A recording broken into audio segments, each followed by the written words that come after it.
Пайғамбарымыз саллаллаху алейхи вассалам хадисінде былай дейді: иттақиллаха хайсума кунт.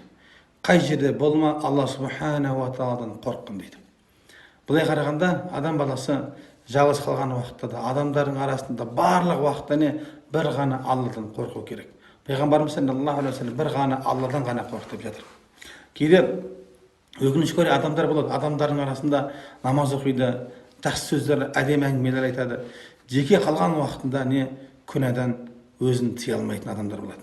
Сол үшін пайғамбарымыз саллаллаху алейхи вассалам қай жерде болма, Алладан қорыққын. Өйткені Алла субханаху ва тағала барлық уақытта, барлық кезде сені көріп, біліп, жүрегіндеген біліп тұратын ол зат.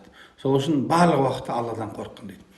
Ғалымдарымыз былай дейді: адам баласы сөйлеп жатқан уақытында білсін, сөзін Алла естіп жатыр.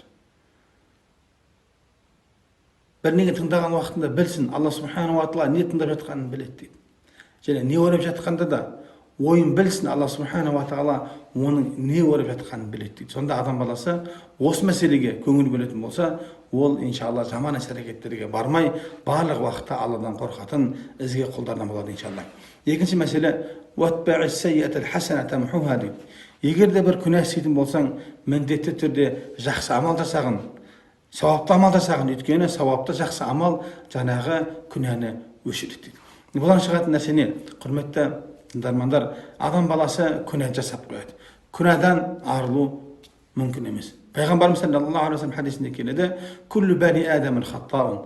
Адам баласының барлығы қателесуші, ішіндегі ең жақсысы тәубе етуші деп пайғамбарымыз саллаллаху алейхи вассалам айтып қойды. Сол үшін адам баласы қателік күнәға барып қойды ма, лезде жақсы амал жасау керек.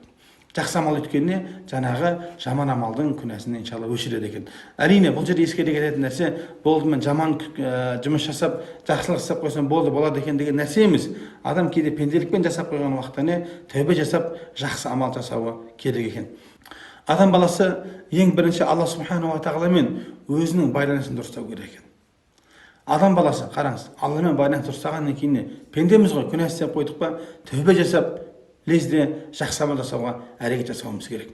Егер де адам баласы, бұдан бір алынатын нәрсе, адам баласы жақсы амал тастап, жаман амалға жасап, өмірінің бір әдетін айландыратын болса, онда жақсы амал жасауға ол шамасы келмей қалады екен. Сол үшін әрқашанда жақсы амал жасауға тырысу керек. Үшінші нәрсе әрқашанда өзіңді қоршаған ортамен, ата-анаңмен, бауырларыңмен, ағайын туысқан, көршімен, барлығымен жақсы қарым-қатынаста мәміледе болғын дейді.